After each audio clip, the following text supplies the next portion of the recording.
We gon' run it. Hit the field, blast off. Watch them all fall. This is AFC North talk. Got me hype, it's about to be a touchdown. Got the Ravens, Steelers, Bengals, and the Browns. Are you listening? It's time to get it hype. Tune in when the season poppin'. Yeah, we going live. Ay, knock 'em out. Ay, first down, going hard. Yes, indeed. AFC North talk. Let's go. Ay, AFC North talk. Welcome to another edition of AFC North Talk. Here we are. We're going to be having a mock draft 2.0 as we're getting closer and closer. We're in the month of draft day, which is always an exciting one. I love me some draft. But first, let's talk a couple things. Not much has happened with the Ravens. We're chilling, hibernating. I don't even know what we're doing, to be honest. It is whatever. I don't think we have much money either to be spending, or there's not a lot of people to be spending either. I don't think the Browns have done much either as well.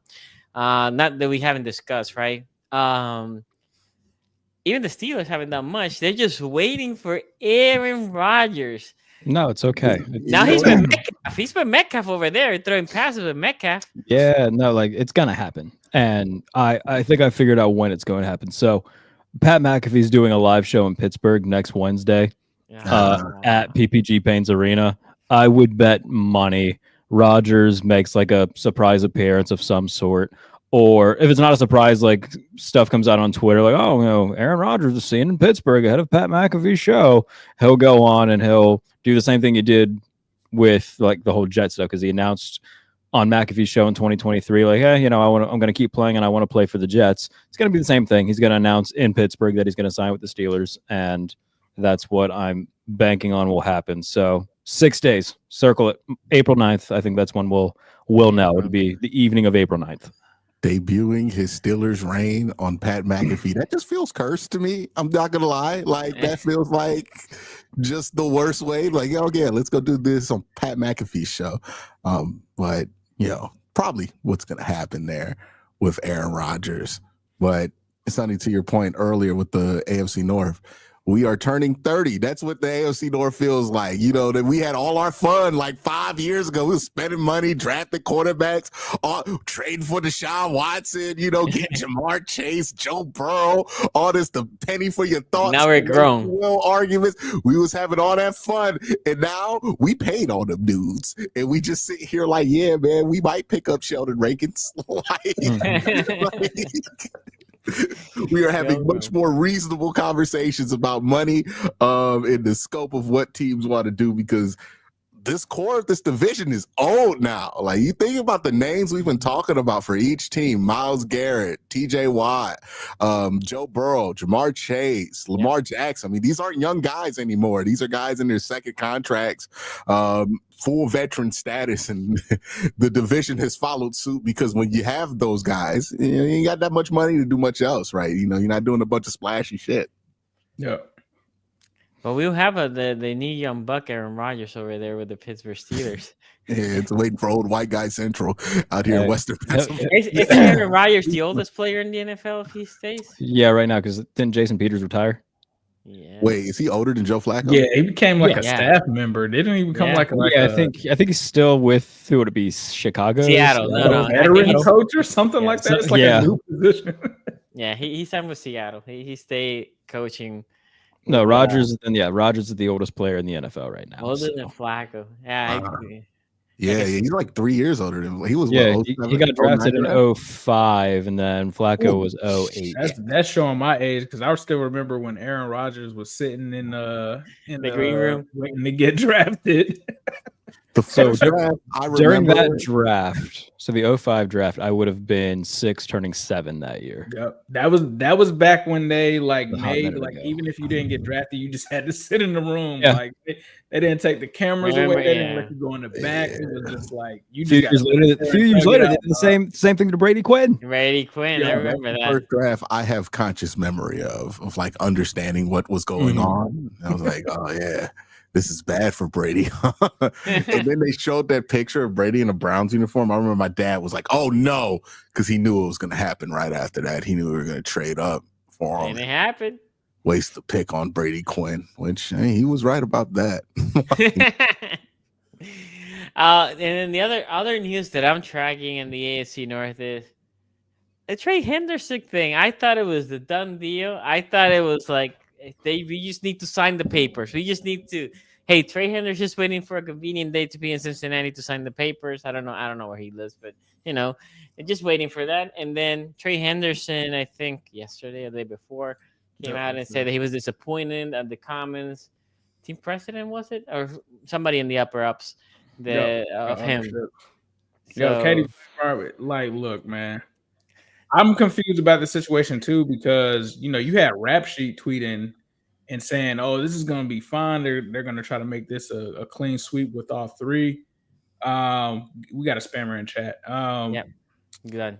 So I'm sitting there watching this, and then the thing that it like really sparked everything off was Katie Blackburn did an interview down here in Florida at the owners' meeting and had some very bad things and very distasteful things to say about the Trey Hendrickson situation, like kind of putting the blame and shifting the blame on him. Like, hey, we've made our offer.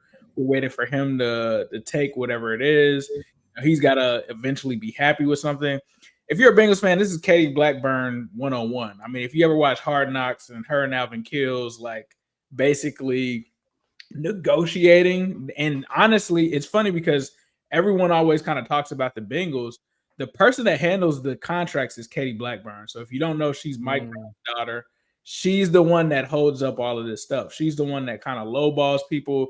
If you listen to Andrew Whitworth, he's talked about how Mike Brown, he essentially had to go around Katie to get to Mike Brown to get him to agree to giving him a 1-year deal. And even when he did that, they were like, "Oh, we're totally against this. We don't want to do this." So the way that the Bengals operate, the thing that's not surprising about this from a Katie Blackburn standpoint, she didn't look happy when T. Higgins signed that contract either. That there's a meme of that kind of going around on Twitter, her watching T sign, and it seems like her soul was leaving her body as she did that.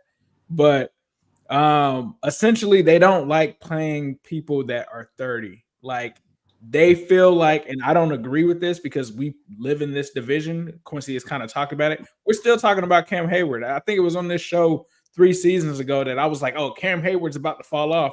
He literally just had one of his best seasons last year.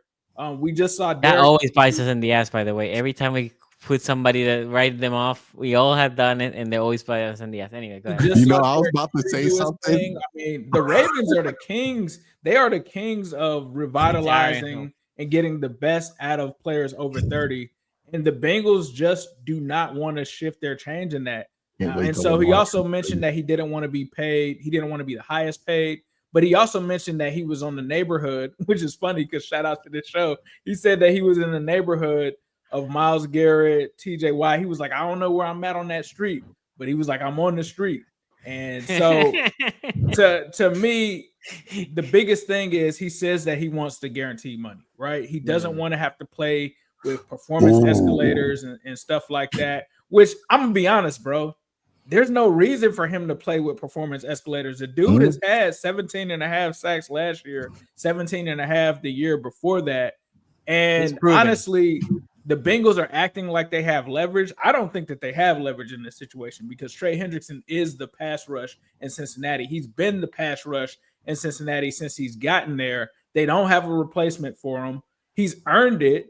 And to be honest with you, when they did the 1-year extension, I believe it was 2 seasons ago, they should have done a multi-year extension then.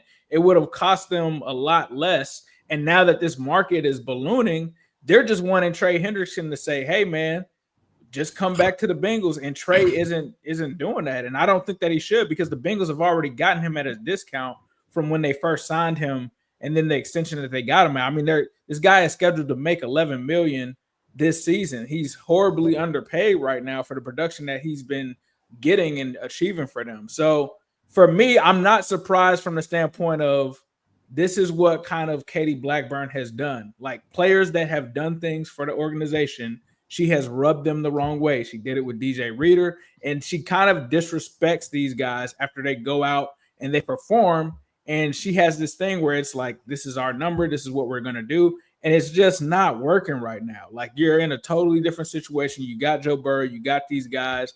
And so is Joe Burrow going to step up even more in this situation? That's what I'm remaining to kind of see.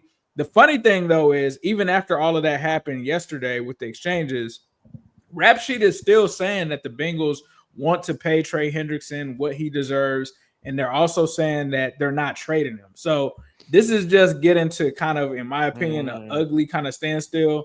Another thing that the Bengals have done in the past that they may try to do, I'm not going to say that they're going to do this, but there was a similar situation with Andre Smith. Now, Andre Smith is nowhere in the league of Trey Hendrickson, but the point that I'm making is they waited until they were on the clock in the draft, and they said, hey, Andre, we presented you with this offer.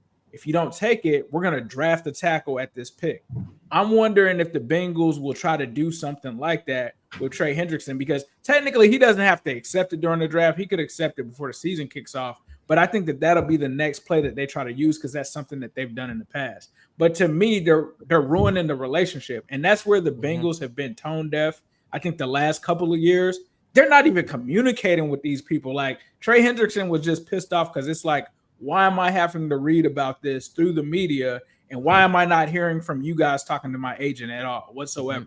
And I remember telling people, because I'm critical on either the players and I'm critical on the front office as well. A lot of people try to say like, oh, they tried to really turn on Dave Mulligetta last year. And I'm like, look, Dave Mulligetta is your average NFL agent. Yes, he gets better deals, but all agents think the same. So a lot of people were like, there was a story that came out last year that T. Higgins and his representation hadn't heard from the Bengals at all, like for like a year. It was legit. Like you've heard Andrew Whitworth and these people say they won't even reach out to you and communicate what's going on. And the fact that they're doing that to Trey Hendrickson is ridiculous, honestly. Like I understand that you have to get Jamar and T done, but to not even follow up on Trey Hendrickson, which is kind of confusing because it's being reported that he was allowed to seek a trade, but somehow they weren't talking to him. So it's conflicting stuff, but I tend to side with Trey in this situation. I'm siding with the player in this situation. He's earned it. You need to pay him what he's worth. If you're not going to pay him, you got to trade him. And if you're not going to trade him for pennies, then you got to pay him. You can't sit in this purgatory and expect Trey Hendrickson to play out this final year for $11 million. And he's already said on the record, whereas this is a different situation from Andrew Whitworth. Andrew Whitworth was good getting that pay bump for a year and getting at the market that he felt like he was at, and then being able to leave in free agency. Trey Hendrickson doesn't want to do that. Trey Hendrickson wants to have a long-term deal done.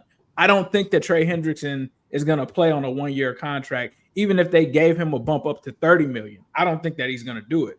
So for me, the Bengals need to treat this situation seriously, and they gotta. I've said it before. They're probably gonna stop me. Who knows? The Bengals be kind of crazy when it comes to the content creator game, but they gotta stop letting Katie Blackburn handle these situations and come out with these tone deaf things that they're not communicating with the players, because you're just really throwing a lot of gasoline on an open fire when you do this, because Trey Hendrickson doesn't even talk that much, guys. And he's been on the Pat McAfee show twice. I have never seen a Trey Hendrickson video. They don't do post-game. It's the Jerry Springer football. He doesn't do locker room interviews. And this man is going on podcasts, getting mad. Like he was talking about fishing. I don't know if you saw it. He was talking about fishing. He was ear to ear with the smiles. As soon as they brought up the Bengals, his entire appearance changed. So yeah, he seemed like one of the people you don't want to make mad like that, because they don't get mad that often. And like if somebody gets mad all the time, okay, man, you mad, it ain't no big deal. Like, okay, that person's like Dez Bryant was one who got mad all the time. Yeah. Wasn't no big deal when Dez got mad. Like, he's gonna be fine. But that dude who don't get mad all the time, well, when that guy's mad, he's mad. And like that's the whole thing that's stuck out with me with the Trey Hendrickson thing, is like there is a level of like effort in the tone of how Trey Hendrickson's talking about this, because usually you're like, oh, well, the process is the process. We're going to let our agents handle this whole thing. You know, it's really just a behind the scenes thing. No, he's like, they ain't calling me back. like this is what I'm trying to come back. They aren't taking my calls, bro. Like, I don't know why they're saying this stuff and leaking it out like we're close. How would they know? They haven't talked to me in 2 months. Like he is dumbfounded. at this point by how the Bengals have operated here. And yeah, the Bengals are in the catch-22. You need Trey Hendrickson if you want any chance to be competitive this year, because the defense, I mean, it struggled enough with how stripped the way that defensive line was by losing DJ Reader. You lose Trey Henderson, it's barbecue chicken. Like, what you got back there? Joseph Asai, Sonny, you gonna try out for the Bengals? Like, you know, Jared, you trying to pass rush for the Bengals? You know, like, it's when you go, and if they really do pull that move, oh, we'll draft a pass rusher right now if you don't sign. Draft one. I need some fucking help, please. Like, what do you mean? Oh, you're gonna draft Mike Green? Okay, please do it. Is he gonna get 17 and a half sacks in the season? I highly doubt it.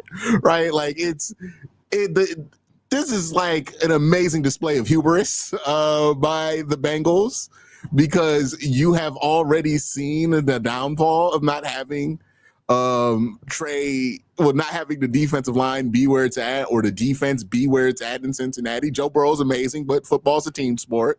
You need a defense, right? And Joe Burrow has progressed the furthest when his defense was playing its best, right? Like, that's a huge part of that run to the Super Bowl. And to sit there and be like, nah, this guy who's has 17 and a half sacks, we're really not even going to give you the thought that we're going to treat you like a player in that caliber. Because I think this is also about, like Ace alluded to, he has 17 and a half sacks. He already deals with people outside of Cincinnati not putting him in that conversation with TJ Watt, not putting him in that conversation with Max Crosby. Being in a conversation with Miles or like Micah, like, he doesn't get in that conversation often. He usually has to fight for that. You imagine if it's Cincinnati and they making you feel that way too? Like, you just feel like, yeah, your hometown. Usually your hometown builds you up. You see Jamar and Joe and T. Higgins come in and they get the fancy treatment, and you out here sitting in business class. They in first class. What's up with that? Right? Like, I'm a superstar too. And it does not feel like they are even going to act like they're going to intend to treat him as one of the superstars of the organization. And it's a financial choice, but it's a choice that's going to be diabolical on their chances to, you know, be a serious contender next year if they continue to act like this. Because, like, this relationship ain't going to last that long if it continues throughout this year. And, like, who knows? You know, shit like this can make somebody check out. And not only that, like, people on, you know, other teams who are pending free agents, like, they'll pay attention to this and be like, all right, well, if they aren't going to take care of their own dudes, why would I want to go there if they're not going to, you know, give me what I want? So, like, and it's not just something to get somebody down there to Cincinnati, dog. Right. And, like, yeah. And it's not something that, you know, players take lightly. At least I don't think, you know, especially with, you know, if you're another superstar and, you know, you got Joe Burrow, be like, bro, like, come here. And then you know, hear what the offer is. Like, bro, like, respectfully, that ain't near enough. And if you're Joe Burrow and, like, Miss Blackburn keeps lowballing people you trying to get here, yeah, you're eventually gonna get tired of that shit. Right? Because it's not just making the Bengals look bad. Joe's like, hey, come here, play with me. We're going to take care of it. And then you getting bullshit? Like, if that, we've all worked in this football writer landscape. And you know when somebody refers you to something and it's some bullshit, yeah, you look at the person who referred you a little sideways too. Like, what's up with that? Like, damn, I thought this was serious. I started planning around this and then they going to hit me with a half of market offer? Like, that's crazy. What the fuck is that? You're making me look crazy. And he's only going to want to deal with that but so long, because Joe Burrow's a serious dude. He wants to win a championship. And if he feels like this approach is stopping him from winning a championship, I don't think he wants to leave Cincinnati. And we're far away from that being a reality. But if he puts his foot down, Joe Burrow is Joe Burrow, but that's Mike Brown's daughter, right? So who's going to win that battle? I don't know if it'll ever become like as crazy as it was with Aaron Rodgers and Brian Gutekunst in Green Bay, but like it could become a situation like that where Rodgers is just tired of not getting the things that he knows the team needs to win, and you know, we could see that happen with Burrow too. So hopefully not, though. I mean, It would be. I mean, I'm not gonna say hopefully not. Joe Burrow really fucking good, man. I mean, yeah, for sure, 100%. Play for the Rams, dog. I'd be happy. What are you Niners ran somebody in the West Coast of the NFC. Gotta play Lamar 2 times a year. Yeah, if I could lighten the load and turn it to 47-year-old Aaron Rodgers. Yeah, dude. And Lamar Jackson every 2 games. Cool, fine. I'll fucking deal with it. And people shit on me whenever, and I've said it on here before too. They're like, the Bengals are fun, man. No, the Bengals are fun, and the Bengals are good, and all of that. And that's exactly why I would like Joe Burrow out of And you know what? And I didn't want to say. I don't want to say the thing I said before because it did come across as condescending. But I wasn't gonna say like they haven't hurt me. So like I like them. They're fun. Yeah. I don't have anything against the Bengals. Times I'm still not trying to test that for the next 10 That's years. Fair. Like, that's fair. I get it. I'm not trying to see if Joe could get those win backs. Like no. Please, peace out as soon as possible. I mean, it could be as soon as this year. Like they could play the Steelers in the wild card round and just beat the holy dog piss out of them, and that's certainly a possibility. But I would rather not have to live in that. The craziest thing though is the team where the fans haven't going at the Bengals as much. Weirdly, is the Steelers. Like even when the year that the Bengals went to the Super Bowl, they were like Steelers fans, like, oh yeah, Burrow go win it. I was like, what? I was like, that year I was completely neutral. I was like, man, I like Joe Burrow. I love Matthew Stafford. This is like 2 fresh teams. Like, yeah, what the hell? Who cares? Fans operate like everybody don't hate them, and then they act shocked when the people realize this is because this is why people hate y'all, because y'all be condescending. Y'all be like, man, I'm not condescending. Why did you want that? Exactly. For me, it's incomprehensible. It's like this insane. Like y'all have been so above 500 for so long that you're like, yeah, man. Y'all want to come up here, hang out? You're supposed to hate us, dog. What do you mean? Like I hate, like, especially like growing up, I hated the Patriots far more than I ever hated the Bengals. That makes you know sense. Like it's not a division thing. Like it's just because they always ripped my heart out of my chest every year, and it was just I hate the Patriots. It goes back. Not trying to make the point. He makes the point right. I know, right? I was gonna say that. I got the ultimate test for division hatred, huh? Okay, I've got no. Hold on, we're gonna test him right now, Q. We're gonna test him right now. Thoughts on Vontaze Burfict? Oh, Vontaze Burfict can go to hell. I don't like Vontaze Burfict. Yeah. Respectfully, wherever Vontaze Burfict is, like we need like a solid decade of the Steelers getting fucked by the division, like everybody else has had to deal with, because they are the only team that has not dealt with that consistently. Like the Bengals have had the decade, the Ravens kind of, right? They had like 3 years where they were getting fucked by the division. But no, the Steelers have never been fucked by the division in the way that everybody else has. So they're like, oh man, it's really Tom and all this stuff. I'm like, okay, I need 30-year-old Lamar Jackson to be a demon. Okay. I mean, look, Lamar Jackson has conquered his Steelers demon. Like once and for all this past year, he conquered it. And the narrative around that, especially for me, was like, until he proves he can beat them consistently, I'm not going to be afraid of him. And then he beat that ass twice, so good for him. Yeah. No, but I think what the guys are saying, I can never. When the Bengals made the Super Bowl, I'm like, I'm hoping they lost. So the first time I remember saying to my wife, I'm hoping they get beat the brinks out. And I was like, what am I saying? I know when I'm getting beat up in the first quarter by a lot, I lose interest. This is just me. What is the most painful way to lose? When you have hope. A la how we lost to the Bengals when we fumbled the ball. Sonny, you bring up a great point. What we need for the Steelers is for them to build a core that they really believe in, get a young quarterback that they really believe in, and have Lamar make that shit not matter for Oh, okay. I was gonna say, I lived through the Killer Bees. I thought that they were gonna win a Super Bowl there, and they didn't. Huh? I lived through the Killer Bees. But the division didn't hurt you. I was gonna say, the division. Yeah, my wiped out all of that shit. That you thought that Steelers team would. So we need that to happen, but we need the division to do it to you. Yeah. Where you're like, oh man, we go together. This is why you hate the Patriots, because during the Killer Bees, that's the team, right? The Ravens and the Steelers were at each other, but the Patriots consistently beat. Oh yeah, like anytime they would play the Patriots. That's why you hate them. The Patriots are the only team that they would play where I knew going into they're not going to win this. That was the only team that they would play where I didn't think, all right, they could win. It was always they are not going to win, and it was so frustrating. And the only fan base more insufferable than Steeler fans.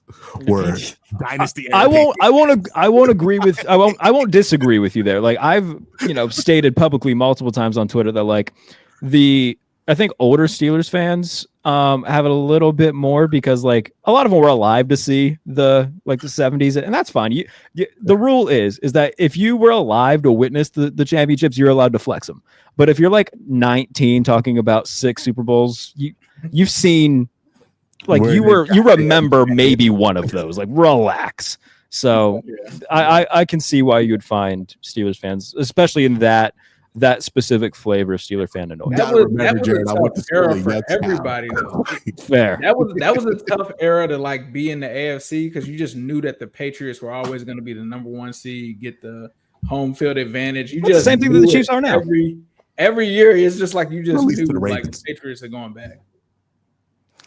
Now, going back to the Henderson thing, I did want to ask you something. Have a rivalry with the Chiefs more than they just have a rivalry with advancing in the playoffs in specific moments. I was gonna say, for it to be a rivalry, they got to win sometimes. Look, that was my point last year, and I got killed. They got a rivalry with the conference championship game. I said last year, I said like we're not the Chiefs rivals because let's be honest, they beat us way more than we beat them. I said the same thing about the Steelers, and then we beat them twice. The Chiefs rival is, you know who it is. Who? Because the Bengals haven't beat them lately, right? The fucking trophy We're the only team that has beaten them. I know, but that was like 3 years ago.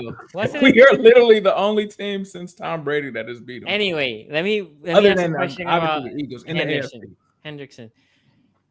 the And is that true a bad for everybody. to go up in a new dome for Cincinnati? Only team to beat Pat during the run. If a player like Hendrickson sits a year, right? JP Ryan away from winning the Super Bowl. If Henderson would have sit this year, does he become a free agent next year? Can he get tagged? I don't think that's how it works. I think you still own the rights, but they would probably have to like trade him or something like that. But I think you still have the rights. They would still have the rights for him. So he wouldn't accrue, if I'm not mistaken, he wouldn't accrue a year. It would be like he didn't even play. It's like a redshirt year, kind of. Because didn't Le'Veon Bell sat out that year unless I thought it was only if you get suspended, you don't accrue the year, right? No, because Le'Veon Bell sat out for like half the year before he became a free agent and joined the Jets. So I'm not going to pretend to know the ins and outs of how NFL contracts work. I'm sure all of them are pretty different, but I feel like it would occur. He would get fined out the ass. Because I'm trying to think. The last time we saw something like this was Deshaun Watson in Houston, and I don't think the year got pushed back. Because he was suspended. But they go, well, no, that's the new contract, though. I'm talking about the original Houston contract. Oh, no, I don't even think he was. I don't think he was suspended in Houston, was he? I think he just sat out. Yeah. Yeah, I'm like, I don't think the year accrued because he sat out. And I think if he doesn't get suspended by the league, I'm not sure if that year accrues or does not. Yeah, I'm not sure. Yeah, we got another spammer in chat. I think the year did accrue for the first one in Cleveland because remember they've like made that 1 year worth like so little money where it wouldn't hurt them or whatever, or maybe I can't remember the entire. That was the way. It was a new contract they gave him. Okay. So according to AI, right? Because I don't have the time right now to go. Plenty of people are going to see that and go, "How dare you use AI? You're a piece of shit. You don't use human art." Oh God! By the way, can I complain about that real quick? Go ahead. All right. I'm not to get on a soapbox here. There is a large difference from if like you don't like WWE, they use like AI for the El Grande Americano dude thing. They use the AI for his video. That's stupid. You're a multi-billion-dollar company. You can pay an artist to do that stuff. Absolutely do that. But for like the four of us to like see like a little search engine that can make pictures that we think are fun and post them on Twitter, and then for a bunch of people to be like, "You're a piece of fucking shit using AI art," like, calm the fuck down, relax. I just wanted to get that off my chest. Okay, so apparently, if a player sits out and does not play in the last year of their contract still rolls over, and they do not become a free agent until the contract officially expires. That's what I thought. I remembered them saying during the Le'Veon Bell situation. It was think. The difference when Le'Veon Bell, some players, they get tagged. If the player never signs the tag, Oh, And they okay. said down the whole year. Yeah, because I think that was Then the deal they with Levis then that they he got tagged. cannot He get got tagged. He got again. the franchise tag. Yeah. That makes sense. Okay. Because officially he was tagged, but he never signed the tag, so he was not on the contract. But anyway, All right, Trey, Okay. fake injury. Suddenly, Trey's shoulder hurts a little bit. No. They can MRI back arm shit. You can't MRI back shit, right? Like it's like you don't know. He did threaten retirement. I think it was last year. So it'll be interesting to see what he does. Yeah, you walk in there, my back don't feel right for the whole year. He can just hold in. And if he doesn't want to hold out and he wants to be, he can hold in. Holding in is a horrible strategy. It's never worked for anybody who's It worked for TJ.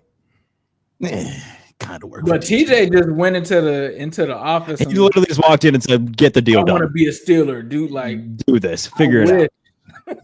And a lot of it too was like publicly, like there's a lot of public stuff too, because Ben came out and was like, "Dude, I took less money so you could pay TJ. Pay TJ."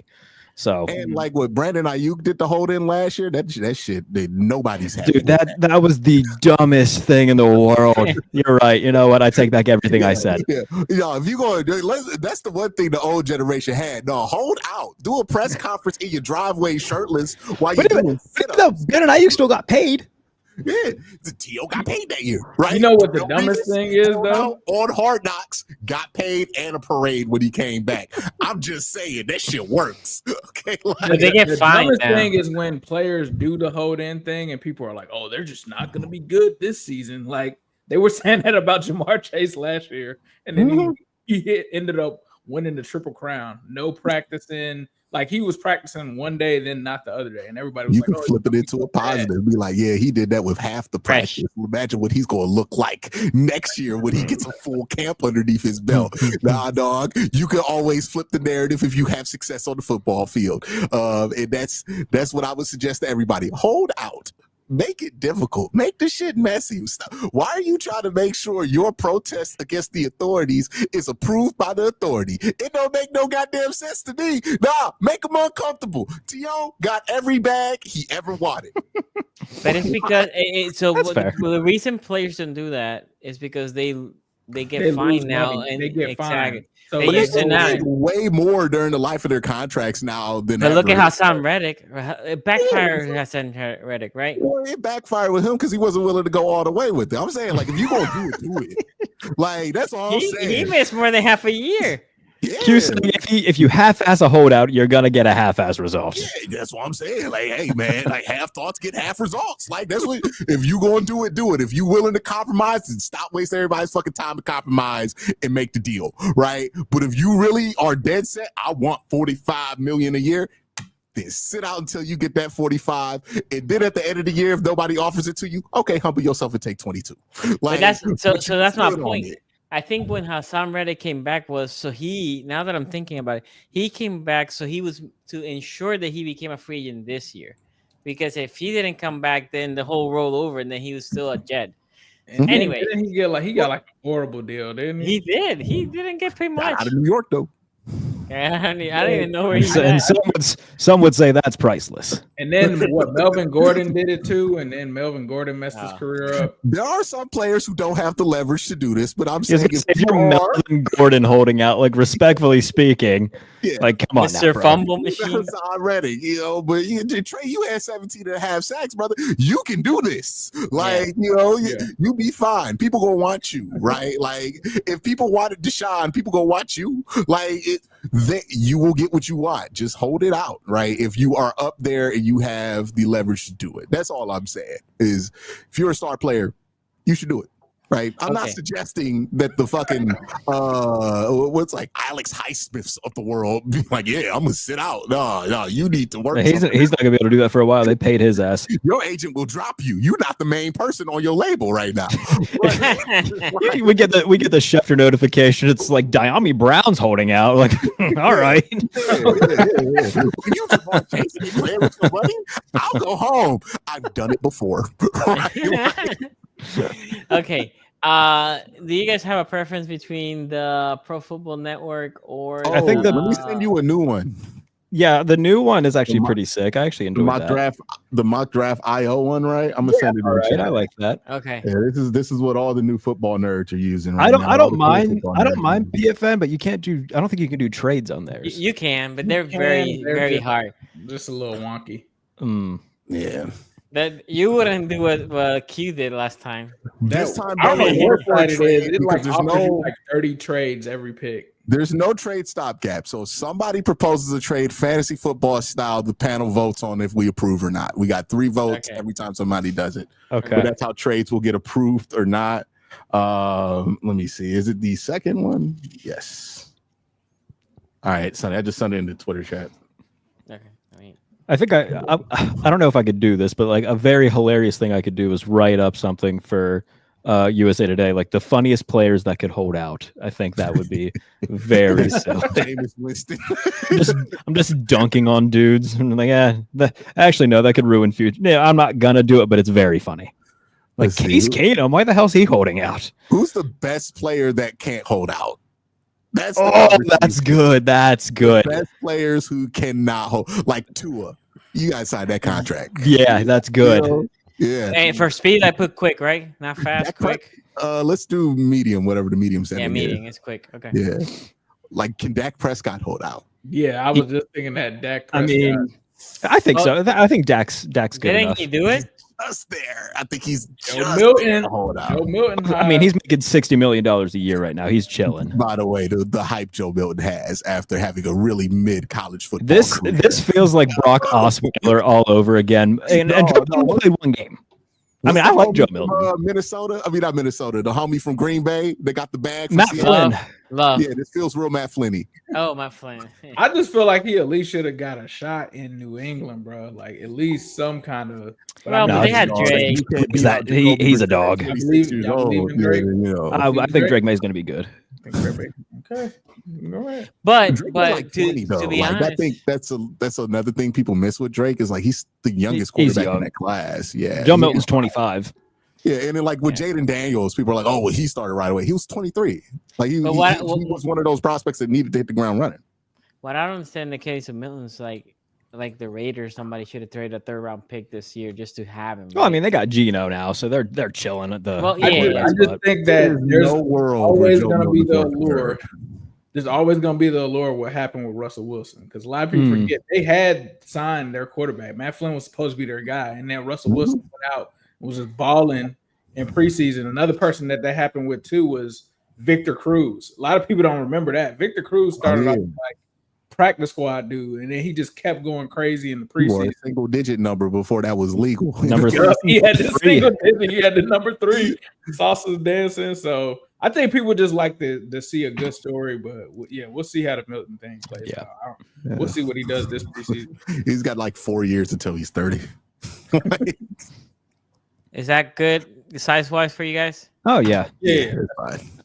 Beautiful. So, and is it dark mode better for you guys? Or yeah, I like that. Okay, cool. Yeah, it is a cool setup. I've never seen it before. Okay, it's pretty smooth. So Q, here we are. It's you. Do I go Abdul Carter or do I go Travis Hunter? What is the rumors in Cleveland?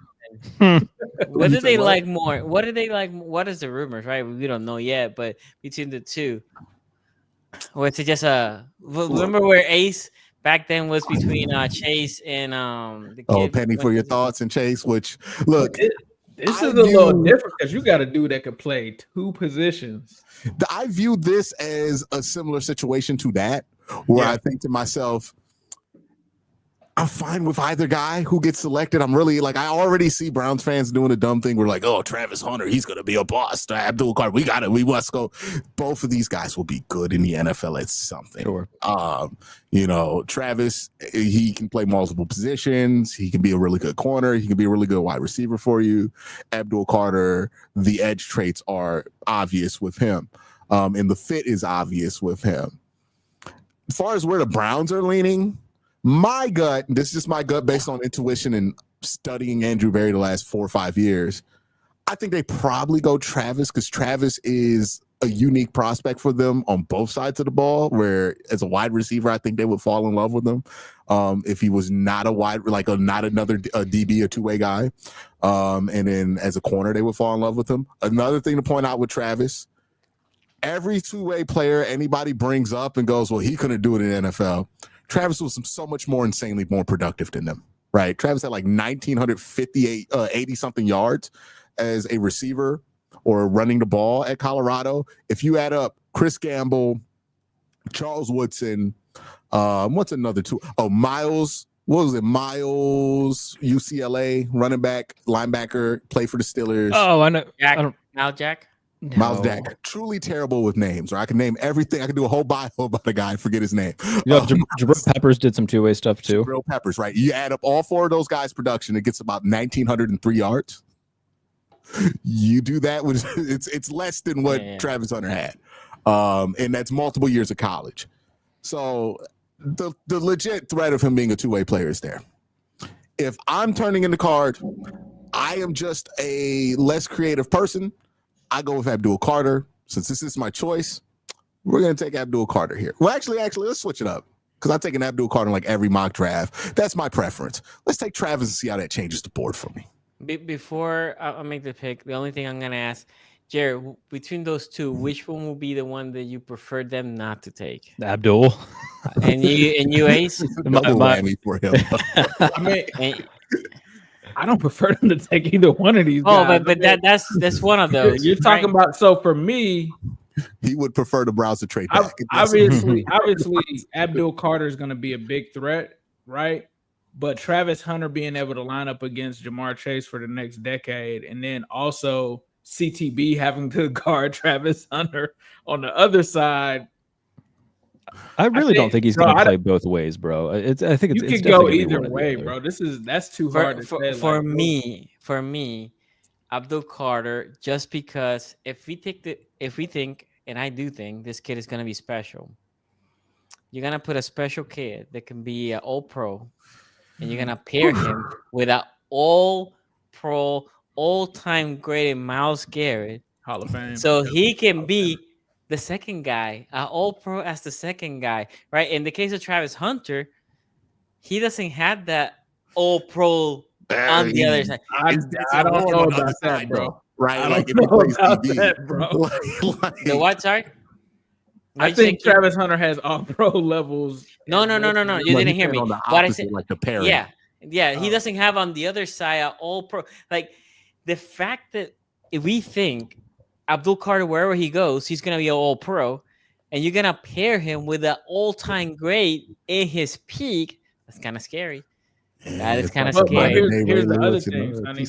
You're just talking about from the edge position, but what if Travis Hunter is an all-pro corner and you're pairing him with an all-pro pass rusher? Like that is also scary. He can also play wide receiver on offense. And Denzel Ward is still there. Yeah, true. And Denzel Ward is still there. Yeah. I will prefer for you guys to draft Travis That's the Hunter. unique fit about Travis, where I think he'll primarily play offense in the NFL. I think that's where the Browns, if they take him, they would have him. But he's so talented that you can give him, like, if he can play 1,000 snaps in the league, right, which we see offensive linemen do all the time. Yep. And he gives you 600, 700 wide receiver snaps. That's a full load. And he can give you 200 snaps on defense a year. I mean, that is so much value right there, right? And that's 900 snaps. I mean, if he can give you 300 snaps on defense and be somebody you could throw out there on some like special dime nickel packages. Or they're in the red zone too, right? He has in zone, and the ability he has to find football. Like the talent is there to do it. It's just a question of, will somebody really make an effort to make it happen with him? Because I think it can be done with him. And I think that's why he's the most intriguing player to draft. I'm doing backflips if they just take somebody at fucking two. I'm saying take somebody, one of those two. Just take the guy. I've watched this franchise trade away Julio Jones. Just take the guy. Just take the guy when he's there. I promise you that trade back's not going to net you Travis Hunter, Abdul Carter. Let's just take one of the guys. Okay. So we got the pick. Ace. This is interesting. Let me see who else is available. I didn't get to it move kind of fast with who was drafted. Mhm. on the main list. Here's the people Will that got Johnson is Will Johnson gone. gone. Will Campbell, he lasted till 10. All right. Okay, let me see who's currently Tyler Warren's available. still available. I really do like Kelvin Banks just because the Bengals have an underrated need for a possible tackle or a swing tackle, so somebody that can play guard and tackle, because a lot of people forget Marius Mims had an injury towards the end of the season, so you're going to need somebody to possibly be in there. So I am looking at Kelvin Banks. We got Mike Green. What else do we got? Scroll down on the list. Malachi Starks, Tyler Booker, James Pierce, Grant, Walter Nolan. I like that. All right. In this circumstance, I'm gonna do a little different pick here. I think that there is a good chance that the Bengals could take Kelvin Banks because of them not taking a guard. They said that they're done doing that. And I do like some of the depth in this defensive class. Mike Green, I think they'd be this is a very realistic board for them, I think, between Kelvin Banks and Mike Green, and then safety as well. But I'm going to go with Kelvin Banks here because they need somebody that can play tackle and guard. And when Amarius Mims comes back, then they could slide Kelvin back into guard. Okay. Jarrett? Okay. So Loveland? my first thought is like I want to trade back into the second round. Not trade this pick, but I want to be able to have a second round pick as well. And I think that they do too. And there's no trade offers here. It doesn't look like Greg. it. No, there's no trade offers. You got to click on the trade tab, and then that's where we come in to approve or deny the trade. I see. Right. I think that the way that they would do it, it would involve something with Pickens. I mean, I've said that for the last. You wanted to get Pickens up out of there. Because if they're gonna do it eventually, then just do it now. Like right. I don't understand the thought process. It's like, oh, why would you trade George Pickens? Well, because they're not gonna extend him, and if you can get something for him now, then you might as well do it and get another guy. They don't have a second round pick. If they want to recoup it, then they'll. How does Rodgers feel about that? Well, we'll see with how I draft. And with Pickens, like him and DK are, redundant of one another because they do the same shit, So I would, for this, if they want to get a second round pick back, I would send Pickens and a fifth. So I think 185. Is that what that is? So Pickens like 185 to the Chargers or Washington for their second round pick. Okay. Commanders. You said the Chargers, right? The Chargers or Commanders. I think both of them would make sense. What's the Chargers pick? Send them to the Commanders, please. Chargers. Where are the Chargers here? Oh, there they are. Yeah, it's not in order. I mean, if I can get 55, I'll take 55 over 61. I doubt that they gave you 55 for Pickens. Yeah, give them 55. I'm giving them a fifth round pick in return as well. So let's say they give you. They would do that. The Chargers. They got Quentin Johnston. They got Quentin Johnston starting right now. They got Quentin. Yeah, but they're also a running scheme with Yeah, and outside of Ladd McConkey, Justin Herbert has no one to throw the ball to, and they have no receivers. And that would honestly fit well what they do because Ladd McConkey eats underneath, and then Pickens can be your deep threat. It would make sense to that regard. Under Giro, remember the Ravens under Giro? They didn't care about drafting these guys. But that was more of a Ravens thing than a Giro thing, right? Because Giro had receivers in San Francisco. Michael Crabtree, they went out, got Randy Moss. Yeah. They cared about wide receiver. Giro cares. The Ravens don't care about the wide receiver. They still ain't got. They done changed offensive coordinators. Who y'all got playing wide receiver right now? Zay Flowers and Rashad Bateman, DeAndre Hopkins. D-Hop. Same old makeup y'all been doing for years. Bunch of old dudes, and then somehow Nelson Aguilar, right? So you think the 55 Q? Do you agree with 55? It would be an aggressive move for the Chargers. That's what I don't see it. I think 86. But if I'm the Chargers, I'm thinking, am I gonna find anybody at pick 55 that's gonna be more impactful right now than George Pickens? And they're in a win now situation. So I think they would. I think Okay. They would sweat it out a bit. And I'll add this as well. If they were only going to give me 86, I wouldn't give them an additional pick with it. So the reason I would want a second round pick is because I'm giving them a good player, but also the pick. But I think this is probably how many years Pickens have left on his deal, Jared? 2. What's up? How many years does Pickens have on his rookie contract? 2, right? This year and next. Yeah, they'll do 55. We're not even talking about like a top of the line second round draft pick. They do 55. Yeah, it's a late second. Okay, so you want me to execute this trade? Yeah. I think that makes sense. It gets me back into the second round. Okay. You should get a 5th back or something. And then with this pick, let me see what the board looks like. Get Jade, Malachi Starks, Tyler Booker, James Pierce, Kenneth Grant. Now, what I'm hearing, I'm not hearing it directly from the organization, but like through the grapevine, I'm hearing that they really like Kenneth Grant, and if he's there, they're probably going to take him. But from the sense of, let me see who the receivers are that are available right now. Okay. I know you like Burton. I like Burton. I like Emeka. What happened to Burton's stock? I know, yeah, right? something weird's happening there, isn't it? Yeah. I think it's just because he had a better 23 than 24, and people just tend to let that impact some things. He had a horrible quarterback both those years. But I'm thinking on if I want to go D tackle here, receiver next round, or if I want to take the receiver here and then D tackle next round. But I think it's a much deeper receiver class than it is a defensive tackle class. Yeah, I would say it's a deeper defensive tackle. Would you? Yeah. Okay. Because what? Can go to defensive tackle, Sonny? Yeah, let's just scroll defensive tackles real quick. I don't mean to take up so much time here. No, it's okay. No, take your time, man. There you go. Let's see. Yeah. So like Walter Nolan, Derek Harmon. The top 5 guys are all great. If they take Grant, Nolan, Harmon, I'm ecstatic. I think that would be all of them great picks. And then we keep going down. Yeah, you got Scourden from A&M, Alexander, Landon Jackson. Tyleek's good. Yeah, okay, fair enough. I would say wide receiver is going to get a little bit iffy by the time you get to 55. I think what I would be banking on is that Jaden Higgins is there, but I don't know if he's going to be there. Yeah. So just for the sake of TikTok is over there, man.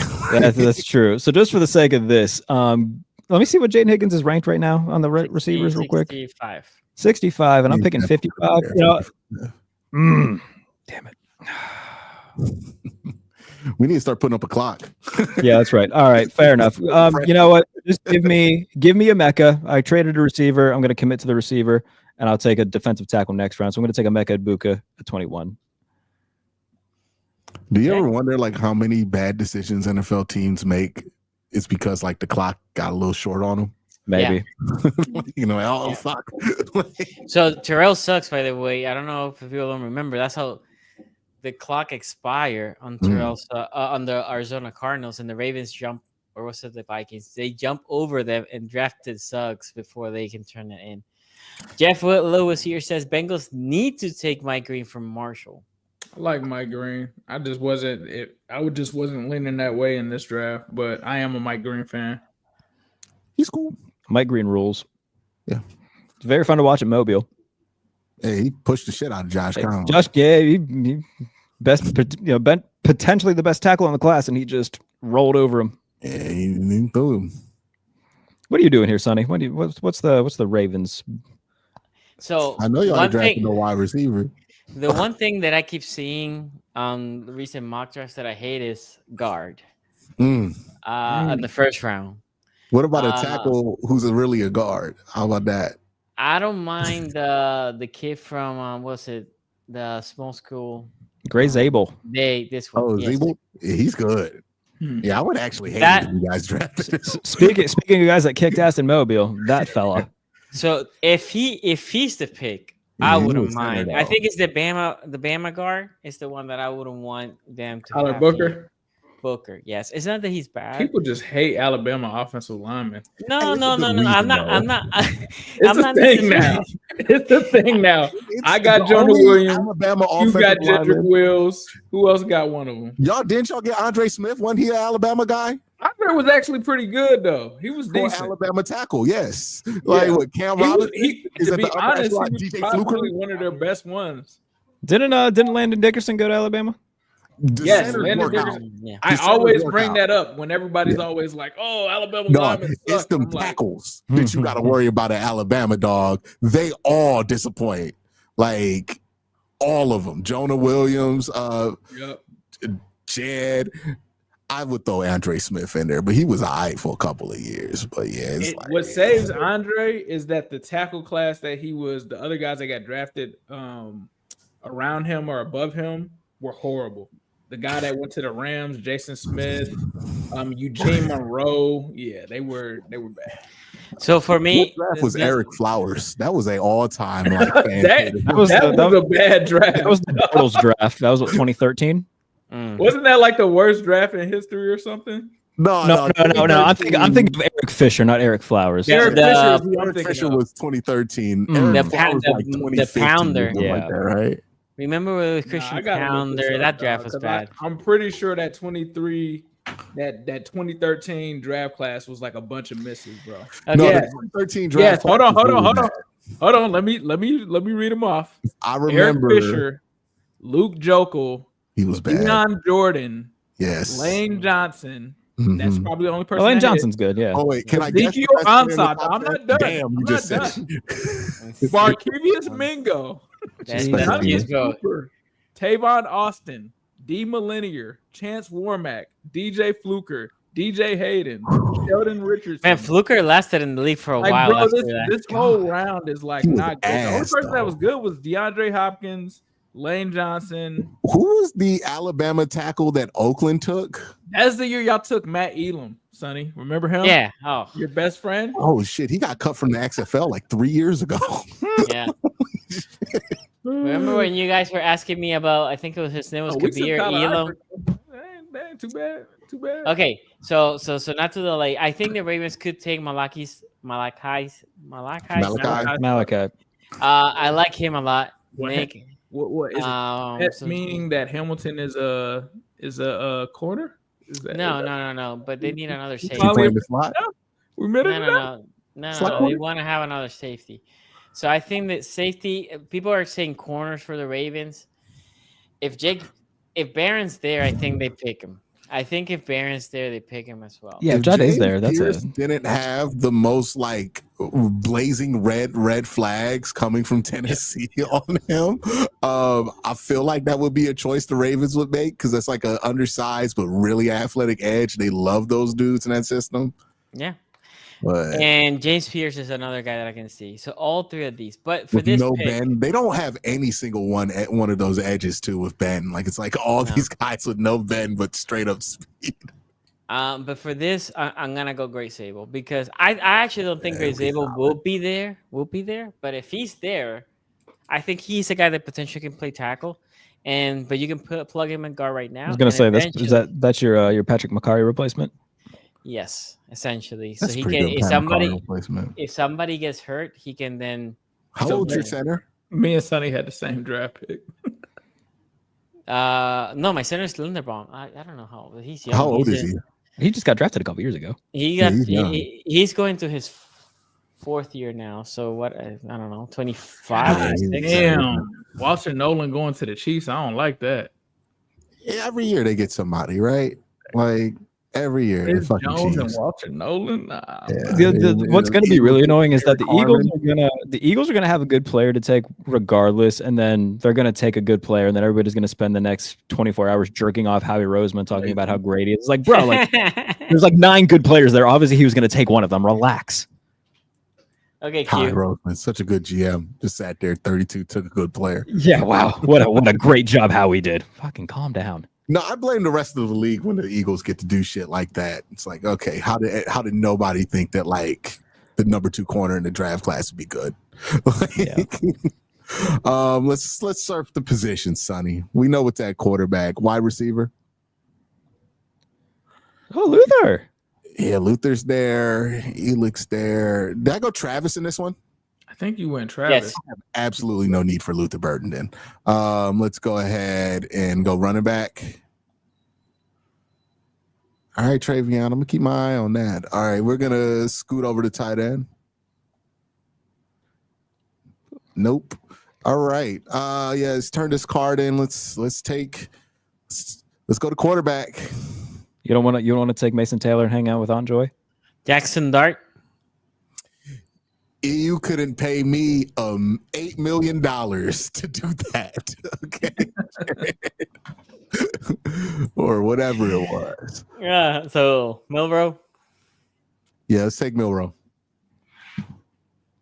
Yeah, I feel like that is what's going to happen. I don't know where the pause button here is in case you guys want them to trade. I remember watching the It's Browns already DTR out there, and they ran like a million different RPO concepts. And I'm like, they're preparing to take Milrow. Okay. Let me Ace. see defensive line. D-line, man. D-line. It'd be a good time to snack one. Fuck. See, scroll down. Yeah, that's right. You keep your grubby paws off him, Ace. Go up. All right. Let me see edge. Ooh.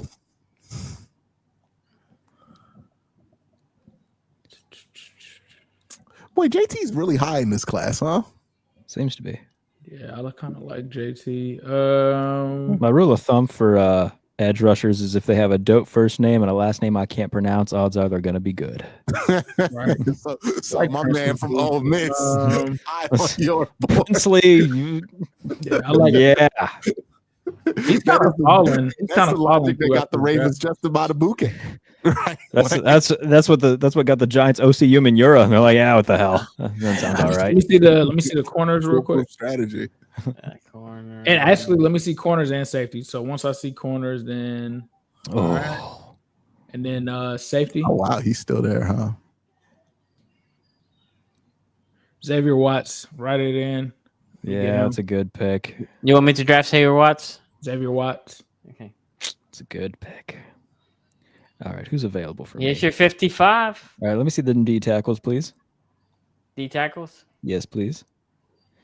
Rats. I was really hoping Tyleek would still be there, and of course Seattle. He went at 52, buddy. Bitch ass Mike McDonald. God damn it. And Princely's gone too. And Princely's gone. Damn you, Green Bay. I like Alfred and I like TJ, so that's fine. Let me see. Running backs, please. Quarterback. No. Jackson Dart right here. Not yet. Oh, you know they're this pick too. Yeah. Mel Kiper's gonna be. It makes sense, man. This has to be the spot for I Jackson. tell you what, the Steelers are on the clock. Jackson Dart is there. If they don't take him here, I don't know what they're doing. Aaron Rodgers is 44 years old. He hasn't even committed to your organization yet. You gotta have a plan B here. What did you trade George Pickens for? Jesus. This right here. Yeah, Take a I running think back, rip him off. so. I think I'm gonna have. Getabu. No, hell no. Cam Scottaboo's going to be a like 5th or 6th round pick. The fact that he's that high, 2024 white boy of the year. he's white. Is he? He's white, right? Yeah, he is. Is he? Am I Yeah. wrong on this? Hold on, Come wait. on. I mean, I just don't remember. I don't remember his face. I don't know how you. Oh yeah, he's white. Hey, he I was is. about to say I would be very surprised, but I've been surprised before. Bro looks like if Braun Breaker and Sid from Ice Age had a child. That is. He's from Rio Linda, California, man. Okay, fair. My apologies. All right. I mean, personally, I want Caleb Johnson, but you can get good running backs later on in this class. So I think I'll go back to D tackles, please, and I'm going to take one here and stay true to what I said I was going to do. So I will take. I like TJ Sanders a little bit more than Alfred Collins, so I'm going to take him. Really? Yeah. All right. Oh man, and Ball's there, huh? And Bounce there. So if we would have, if we wouldn't pick the pick that I had first, this would have been the pick here because I like Mbow for the 2nd round pick. How many rounds are we doing? We're doing 7. 3. No, 3. 3. Okay.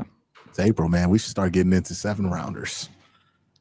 Next we go. I'll do 7 because I just Start started debating LeJontay West or Rock Taylor. You know? I'm gonna go receiver here. Ooh, get the TikTok man. Like it. Jared, Here how you did you go. well, no, you took wide receiver earlier, right? You went a I took a blue wide receiver earlier. I don't know if Jaden was going to be there or not. He was. All He right. was. All Just right, the way man. he said, he was. Q and Bows there. Yeah, let's go to running back. Damn. No, Are you sure you scrolled all the way up? Yeah, this is. No, I'm not all quit. Where Travion go? Where the fuck he at? Where did he go? Damn. Damn. Before He that. was Tyreek? No, he went 41. Chicago. Oh man, I could certainly see Ben Johnson like pulling out a Polaroid of Jahmyr Gibbs. One tear falls down and hits the picture as he turns in the card for Travion. All right. So, I mean, I like Caleb Johnson here. I wouldn't hate that. Let's jump around. I don't really need wide receiver. Let's look at some edge because I did not draft my boy on this one. Kyle Kennard. I mean, if I follow Jared's strategy, it leads me straight from my man to UCLA. Watch no tape. Just draft him off Riz alone. Looks like a cat tap dance on a keyboard. Jared Ivey. Yeah, it's too early for Jared Ivey. All right, let's look at interior defensive line real quick. Yeah. Seems like I get lucky. Norman Lott's there. I do not need another. I already got one guy who's a quick step. You take easy to beat in a run you game. take 6'12", 900-pound Deion Walker. Nah, man. One of my subscribers mentioned that he was built like Patrick in the ice cream cone in that one episode of SpongeBob. And I ain't been able to get over it, man. Like they just killed the whole idea of drafting him. Let's see, linebacker. Nah, there's nothing here. I'm not a big Chris Paul guy. I know a lot of people like him. Oh yeah, I'm more of a Ricky Rubio guy. Safety. Okay, KJ Winston. Yeah, that's a later conversation. All right, man. You want the all? Yeah. You want Jack Beck? He's not bad, but I drafted Travis, and he's going to play wide receiver. Right. That's right. Let's just go Caleb Johnson here. Yeah, that's a good pick. Travion would have been an amazing pick, but Ace. All right, let me see. Edge. All right. D tackle. DT. Where's? Oh, there. Go down. Damn, maybe I should have waited for Took you. by the way, the Ravens are definitely drafting Deion Walker, right? Like they definitely go for the biggest guy they can find at some point. Like that, the Ravens They're gonna say like, all right, well, we just had like the largest waist wise, and he retired, so now we'll just get the tallest. They do that. Ben Cleveland was just picked because he was a big MFR. Right? I'm sorry, Ace. What? I said scroll up. Oh, sorry. Yeah, they're gonna be the team that takes. Let me see what the best players available are. Let's see. The best players. God damn! Of course, Ratledge is gonna be there now. After I already took all right, go down. 20 yours, man. I think when I do my final Steelers mock draft is gonna be I'm gonna take Grant and then I'm gonna trade up and get Higgins. That's the lesson I learned today. Do we think yours is gonna go in the first 6 rounds? Go six, up, probably. Was Kennard available? I wonder if he goes undrafted. Yeah, Kennard's available. Kyle Kennard. Ooh, fun. I get. Yeah, give me Kennard. Give me Kennard. I'll take him. Where do you see him? A little further down. There he is. Oh, there he is. Okay. That's number 5 on USC, right? I mean, South Carolina. Go to running back, please. Yep, that's number 5. And to give me DJ Giddens. Oh, damn. It's a good pick. Yeah. I like him. Super quick. Super explosive left to right. Good gap runner and good zone runner. So you're gonna get headaches going from watching Najee to that guy cut. Quinn Ewers, Sonny. You need a backup for Cooper Rush. That's the perfect guy. to back up Cooper Rush. I forgot we signed Cooper. I just find it hard to believe somebody who I think's maximum upside is Case Keenum is gonna get drafted super like anywhere higher than like 7th round. I mean, I don't think he should, but I say that now. But like every year, like there's dudes like that who are like, oh yeah, Quinn Ewers probably going like the 5th or 6th, and then they go undrafted, and then he'll be in like Seahawks mini camp. So, well, you think Shucks draft stock goes like violently back down to earth, and people are like, "Oh my God, what a fall from!" He goes in the 5th, but that's like where he was supposed to go the whole time. Q. Your pick. All right, yeah, go to safety. Is Trey McBride in the neighborhood now because of that contract? Yeah, let's go to safety. highest paid tight end ever. Yeah, let's get Kevin Winston right here. Let's turn the card. Get the 20-year-old. Yeah, bastard. You gonna get somebody from Penn State. I can see the Ravens drafting Kevin Winston too over there in the 3rd round. You better stay away. They love their Penn State. Mukuba would be fun for you guys too, though, if you got Mukuba. So here's the individual teams one works. Yeah, they had the individual teams tab right there. It takes a little bit to load, but it does work. Yes. There it is. Ravens, great stable. Jaden, yes, please. Jaden Higgins and Josiah Stewart. That makes so much sense for the Ravens. Yeah, I mean that's a pretty Ravens draft. It's a pretty good grasp on what the Ravens would do. To be honest with you. I'll be happy with that. With this draft, I'll be happy. Except for they might go with somebody shorter at wide receiver, right? Like Kyle Williams. No, I don't want no more. Kyle Williams, anybody? Like, no. They want to have the shortest 2-man duo. You know, that might be fun. And here is the Browns: Travis Hunter, Jalen Milroe. Caleb Johnson, Kevin Winston Jr. Now that's called supercharging your offense. And then the Bengals here. Kelvin Banks, Xavier Watts, Kyle Kennard. You know, it's like really Bengals about that draft. Big brands, like the big schools.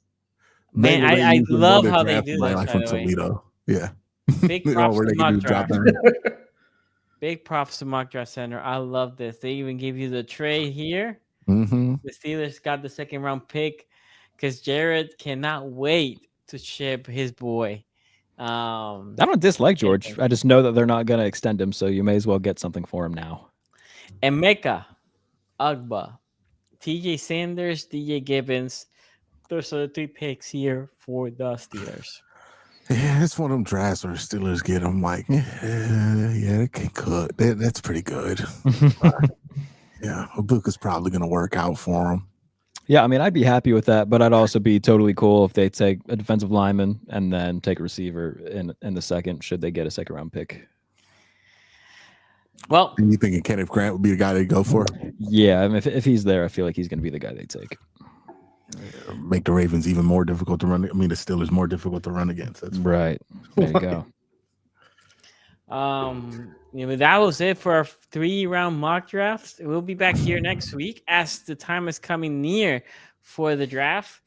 Make sure you stay tuned, subscribe. If there's any breaking news of the AFC North, we'll be discussing that. If the Trey Hendrickson saga comes, Aaron Rodgers, as Jared said, he might be a couple days away or anything. I don't think the Ravens or Browns are doing much, but if they do, hold on. They're going to pay Lamar $70 million a year. They're going to break $70 million. Yeah, you guys are going to break the bank for Lamar Jackson, and look, we're waiting to get our own old white guy, and equally as decorated quarterback that we're bringing to the AFC North, and Kirk Cousins. Yeah, we're trying to bring in a multiple-time Pro Bowler right here. It's not just the Steelers that are waiting out for a quarterback, or you guys going to sign a 2-time MVP or something like that. Now, 4-time.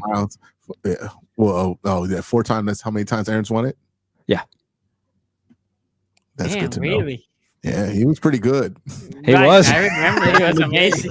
He was the man. That's in funny. his 30s, nobody could do anything with him.